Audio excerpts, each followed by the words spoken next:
It's me again. So I placed we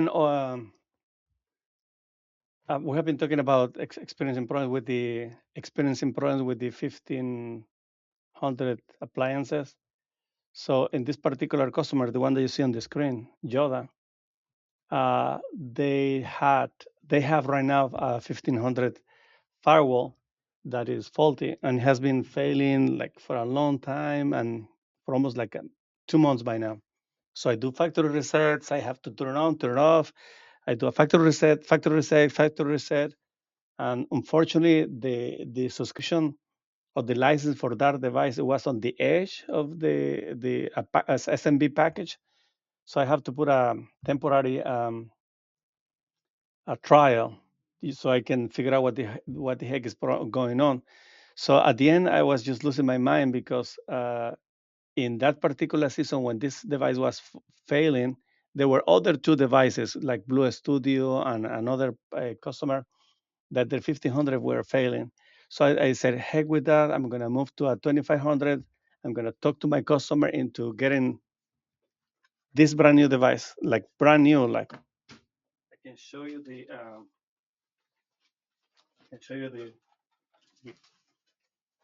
paperwork. I mean, it's a brand new, brand new. I got it last week, maybe like 4 days ago. And I thought that having a 2500, it will improve the performance. The device is going to be working fantastic. It will be amazing. Things are going to be out of this world. It happens that I did the whole configuration with the zero touch.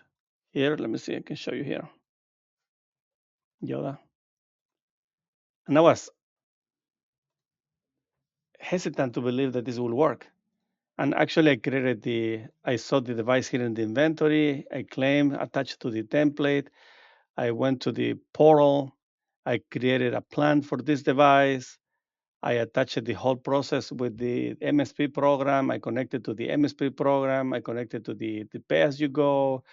I connected to this. I created the inside the plan. I copied and paste the zero touch activation key or the gateway creation key or whatever the key thing is here, the registration key. I paste it in the program, the template, throw it on the device, and voila, the things work fantastic the first time. Oh my goodness. I was flipping. I was super happy because it's the first time that in the last 3 years that this device actually goes from zero to all the way. It was astonishing, fantastic. The problem came because I decided to start recording um, a webinar for my customers because I was super happy. Like, hey, I'm going to show you how to activate a 2550 in the new MSP program that Checkpoint launched. So I'm started doing the whole. I've been spending hours doing my recordings, as you can see here, hours. And this is not like it says 20 minutes, 30 minutes here, but I spend like almost like 2 days trying to make sure that I do the stuff. And then I decided to do a factory reset on this thing because I wanted to show my clients that the process, because I did it first by myself and it worked. So I was impressed. So I decided to do a factory reset on this thing. So I pushed the button to do a factory reset. Not the button. I pushed the pinhole for the factory reset, and I pushed the thing for like what 15 seconds almost. I even have I mean, the, I have the pin. Okay, so I pushed the thing for 15 seconds, and then I got two red lights, and I waited and waited and waited, and now the thing is dead. The freaking thing. I'm sorry, my language is completely dead. Let me see, I can show you. So I connected the console cable.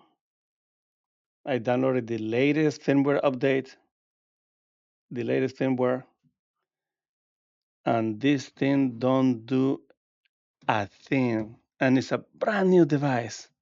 It worked for almost like a day because I turn it on and make it work here in the office. And this thing stays there in maintenance mode. And I really turn it on and turn it off like maybe like 4 times by now. I just turn it off, turn it on. I really follow the advice from the checkpoint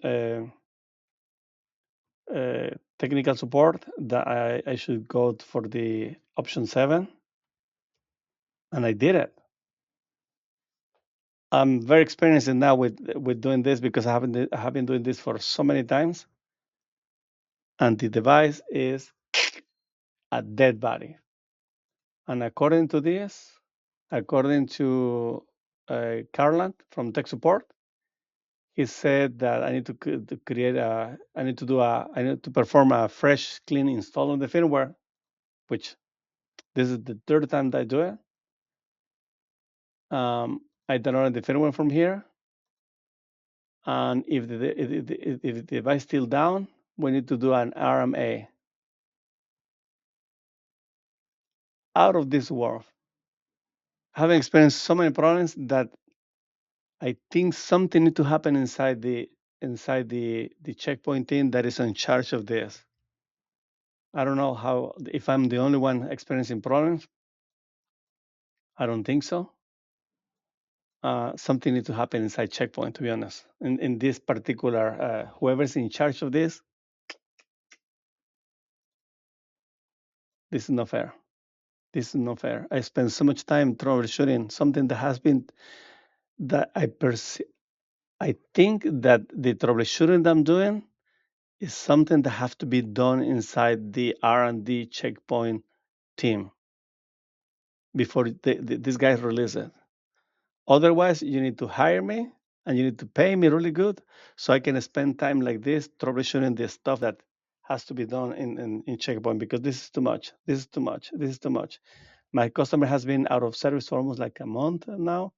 I'm just brainwashing them that things are gonna get better, but things are not working for me. Things are not working for me. I need help, and I don't know what to do, to be honest. I'm super frustrated here. I think I'm going to return this device and get a new one. Imagine that. And I promised to my customer that tomorrow, Monday, is going to be deployment day because this box arrived, I think, Thursday or something like that. It took almost like a week to process, and it took almost like 2 or 3 weeks to figure out how to place the order with the Synex. So it's almost like a month and a half, and the thing is not working. Ah, extremely frustrating. Extremely frustrating. I need help, guys.